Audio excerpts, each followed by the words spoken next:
সমকামিতা প্রমোট করে বিভিন্ন নাটক সিনেমা আমাদের দেশে তৈরি করা হচ্ছে। সম্প্রতি ঈদের একটি নাটকও এই বিষয়ে তৈরি করা হয়েছে। এটা নিয়ে ফেসবুকে সমালোচনা চলছে, বিষয়ে কিছু বলবেন?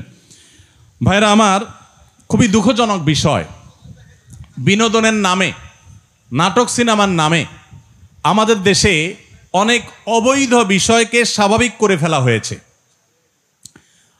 আজ থেকে 15-20 বছর আগেও, 30 বছর আর 25 বছর আগেও এই সমাজে কোনো একটা পুরুষ কোনো একটা নারী বিবাহ বহির্ভূত সম্পর্ক করাকে অত্যন্ত দোষণীয় মনে করা হতো, শহরে গ্রামে সর্বত্র। ঠিক না ঠিক? নাটক সিনেমার নামে, বিনোদনের নামে যেগুলো দেখে আপনারা হাসি পান, আনন্দ পাওয়ার চেষ্টা করেন, বিনোদন পাওয়ার চেষ্টা করেন, সময় কাটাবার চেষ্টা করেন, এগুলোর নাম দিয়ে, এগুলোর মোড়ক দিয়ে এই তথাকথিত বয়ফ্রেন্ড গার্লফ্রেন্ড কালচারকে প্রমোট এবং প্রতিষ্ঠা করা হয়েছে এই সমাজে। এখন আর কারো বয়ফ্রেন্ড আছে, কারো গার্লফ্রেন্ড আছে এটা বলতে এখন আর মুখেও বাধে না, অর্থাৎ লাজ লজ্জা শরমটাও উঠে শেষ হয়ে গেছে। এটা খুব ভয়ঙ্কর একটা ব্যাপার। অপরাধ করার পর অপরাধ বোধ থাকা, এটা খুব তুলনামূলকভাবে, ওইটার তুলনামূলকভাবে সহনীয়, এটাও মন্দ, কিন্তু ওইটার তুলনায় কম মন্দ। আর যদি কেউ অপরাধ করার পর অপরাধকে অপরাধ মনে না করে, দোষ মনে না করে, এটা ভয়াবহ, এটা কুফরি, এটা ঈমান যাওয়ার মতো বিষয়। আমাদের সমাজে এই তথাকথিত নাটক সিনেমার নাম দিয়ে পশ্চিমারা সেই জায়গাগুলোতে কোটি কোটি টাকা ইনভেস্ট করে তথাকথিত আর্টিস্ট এবং শিল্পীদের কিনে নিয়ে তাদের দিয়ে বয়ফ্রেন্ড গার্লফ্রেন্ড কালচার প্রতিষ্ঠা করে জেনাকে সমাজে এস্টাবলিশড ইতিমধ্যে তারা করে ফেলেছে। আমাদের সমাজকে এখন আরেক লেয়ারে পচাবার জন্য, নষ্ট করার জন্য এখন তথাকথিত ট্রান্সজেন্ডার বাদ এটাকে প্রতিষ্ঠা করার জন্য নাটক তৈরি করা হচ্ছে। ইতিমধ্যে একটা নাটক, কত বড় দুঃসাহস চিন্তা করেন, ঈদের অনুষ্ঠান একান্তই মুসলমানদের অনুষ্ঠান, একটা ইবাদত। ঈদ একটা কি ইবাদত, ঈদের মতো ইবাদতকে ঘিরে যে অনুষ্ঠান করছে সেখানে সমকামিতা বা ট্রান্সজেন্ডার মতবাদ সেটাকে পুশ করে নাটকের মাধ্যমে ইবাদতরত মানুষগুলোকে নাটকের নাম দিয়া তাদের মধ্যে ওই ইবাদতের মৌসুমে সিজনে তাদের মধ্যে ইসলাম বিরোধী বীজ ঢুকায় দেওয়া হচ্ছে। তার মানে হলো যে আমাদের সম্পদ, আমাদের সোসাইটি, আমাদের ঈদ মানে মুসলমানদের আবহ, এইটাকে ব্যবহার করে সেখানে তারা মুসলমানদের বিরুদ্ধে বিষ এবং ক্ষতিকর জিনিস তারা ঢুকিয়ে দিচ্ছে। আপনারা যেগুলো সোশ্যাল মিডিয়াতে, ফেসবুক, ইউটিউবে বিভিন্ন নাটকের ক্লিপ, ভিডিওর ক্লিপ অনেকে বুধ হয়ে পড়ে থেকে দেখেন, আপনার নিজের অজান্তে আল্লাহর দ্বীনকে দুনিয়া থেকে বিদায় করার নীল নকশা যে সমস্ত নাটক সিনেমার মাধ্যমে হয়, আপনি সেগুলার প্রমোট করছেন, সেগুলার প্রচার করছেন, সেগুলার সহযোগিতা করছেন। এই জন্য আমাদের পরিষ্কারভাবে প্রত্যেকের অবস্থান নিতে হবে।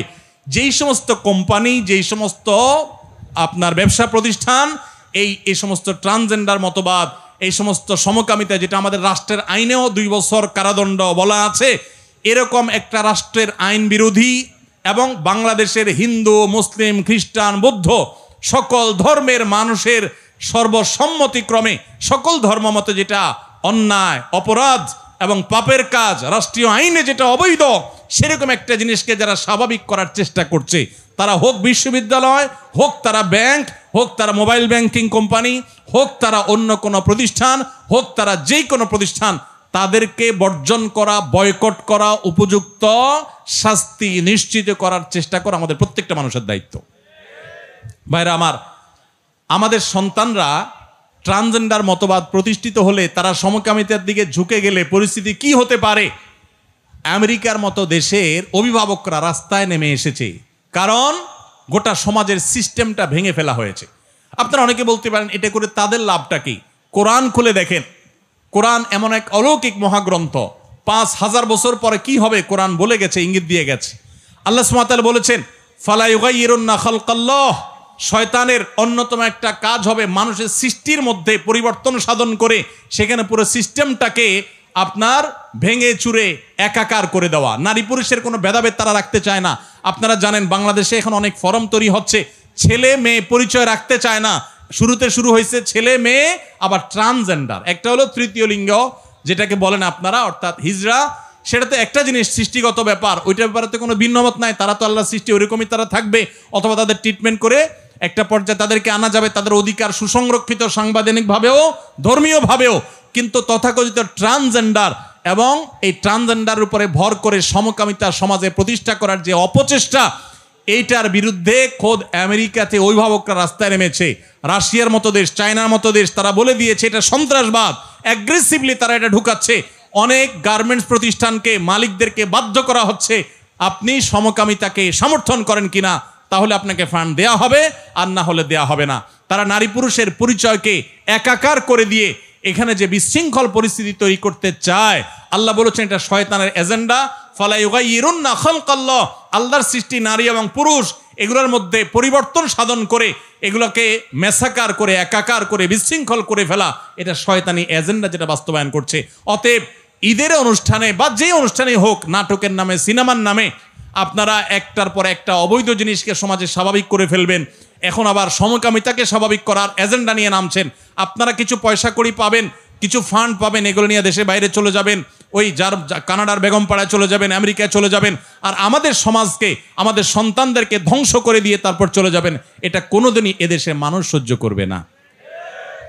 অতএব রাষ্ট্রবিরোধী, আইন বিরোধী এই সমকামিতাকে যারা প্রমোট করছে, তাদের ব্যাপারে আমাদের সাবধান হতে হবে, সতর্ক হতে হবে, দায়িত্বশীল হইতে হবে, এবং আমাদের প্রত্যেকটা মানুষকে তাদেরকে বর্জন, বয়কট সর্বতভাবে করতে হবে। শয়তান এসে বলবে আমি একা বয়কট করলে কি হবে, আপনি আপনার দায়িত্ব পালন করেন, কি হবে না হবে আপনার দেখার দরকার নেই। আপনি আল্লাহকে বলবেন, আল্লাহ আমি আমার চেষ্টাটুকু করছি। করা যাবে না ইনশাআল্লাহ?